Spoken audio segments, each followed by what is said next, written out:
Hey there, I'm CJ Maurer with The Gist, and today we're going to be talking about the best way to tier and segment your clients in HubSpot. As you know, not all clients are the same. Some of them are bigger, some of them are categorized into different groups, and some of them are engaging with you and buying your products and services differently. So we want a way to be able to use that information and contextualize how we report on them, how we reach out to them, and all of the other things that we do. There is a fantastic way to do that in HubSpot, so I'm going to show you right now. Let's pull up our companies in HubSpot, and we've created a save filter here that shows all of the different company scores. So what you want to be able to do first and foremost is to easily be able to look at your active client companies and sort them by score. And that's just one of a lot of things. But there's a lot of things that are happening beneath the surface that allow you to do this.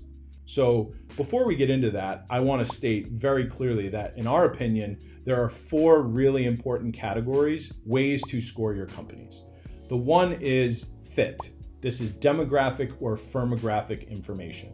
So how much of a fit is this company for our business? So this could be factors like size, this could be factors like industry, this could be factors like what software platforms they use, geographic location, or any one of a number of factors. So whether or not they're a client, this is kind of like your ideal customer profile.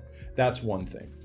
The other thing that you really want to score your clients based on is their level of engagement, right? So clients that are more engaged with your business at any stage of the life cycle, if they're coming to your website a lot, viewing and opening and clicking your emails, downloading content, engaging with you on social, these are things that indicate a level of engagement. The other thing that you want to score them on is sentiment, right? There are ways both implicitly and explicitly to understand your client's sentiment. Everything from tracking it manually through a quarterly business review process, or if you have ongoing client feedback surveys, or if you're just analyzing support ticket volume. So there's a lot of ways to be able to gauge your client's overall sentiment. And the last is purchase history. What products and services of yours are you using, or are they using, right? And how much does that indicate what a good fit they are? So those are the 4 categories: fit, which is like demographic and firmographic, engagement, sentiment, and product usage.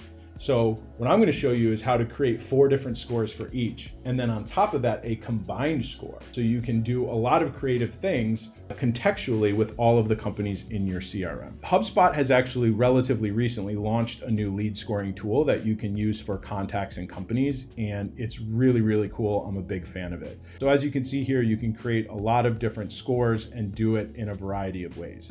So I'm going to take a little bit more time showing you how to do it for the first one, and then I'll just kind of breeze through the other scores and some of the criteria we use. So again, this is a dev portal for a fictional company in the HR and payroll industry. So the way that they determine fit is their clients based on how many company subsidiaries they have and how many employees they have. These are indicators of how big the client will be and how profitable it would be. And then also what industry they're in, where they are located, and who they are currently using. So this would be for prospects as well as active clients. So right here, what we've done is we said, if they're one company, add 5 points. If they have between 2 and 5 companies, add 10 points.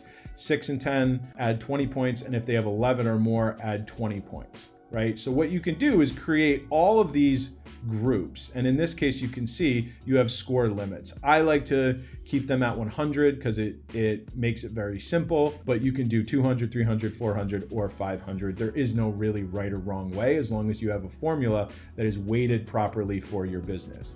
So in this instance, we have 100 points, and there are 5 categories, each with a max total of 20 points, right? So the best way to max out the company count is to have 11 or more companies. That gives them a maximum of 20 points.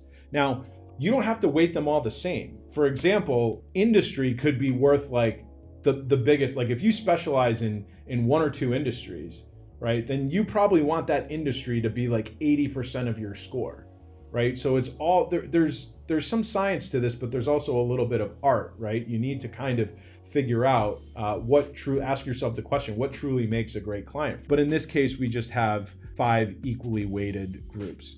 So the next is employee count, and it's kind of the same thing. right? So they're 1 in 10 that they only get 1 point, 11 and 55, 51 to 110, so on and so forth, where once they're over 500 employees, then that's a max of 20. Then for industry, what we did is we selected the target industries. And in this case, if they're any one of these industries, they get the max of 20. These are secondary industries where we have a little bit more experience and they get 10.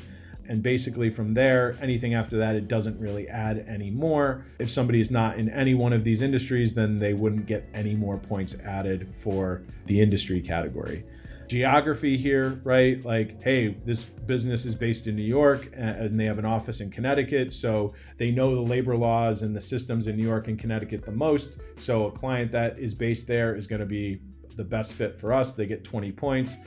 Other companies or other states in the Northeast will get 10, and then these other states are 5, right?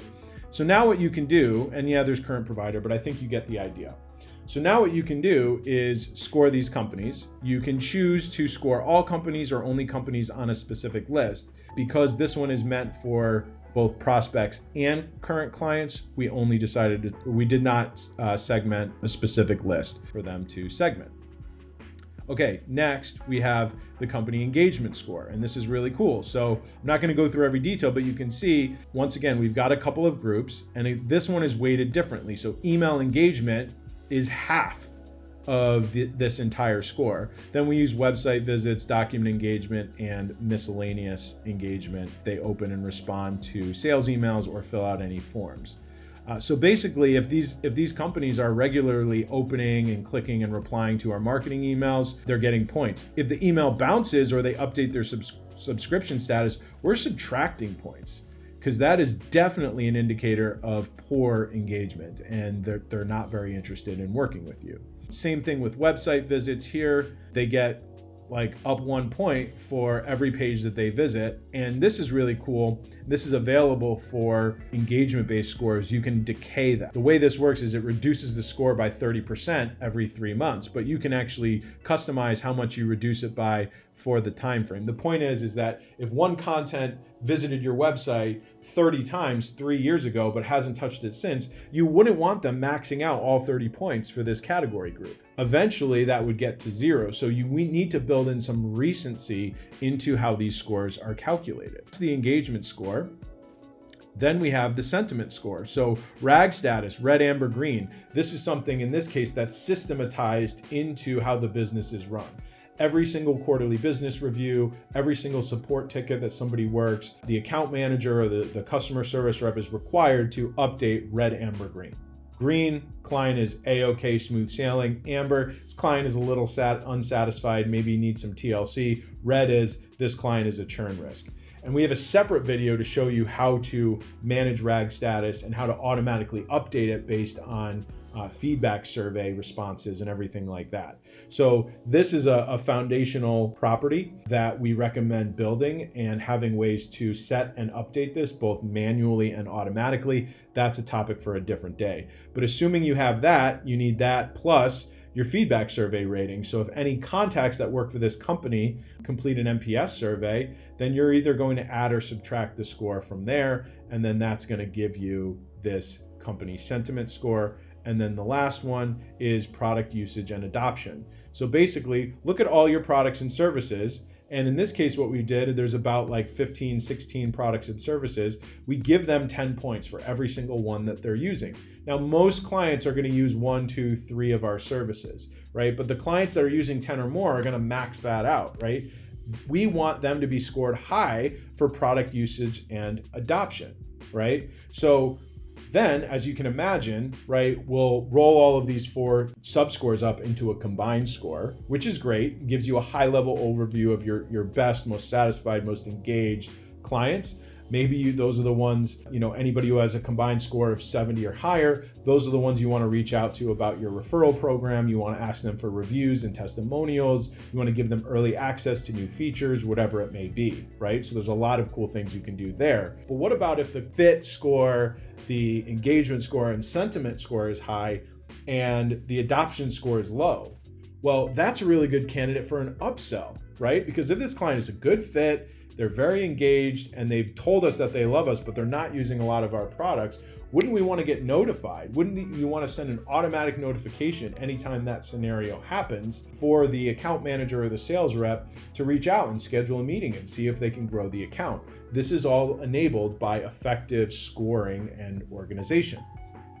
So you can see right here, here's the combined health score. It really is just a roll up, and then there's a really great matrix that comes with it so that all of your companies in this case can be scored accordingly.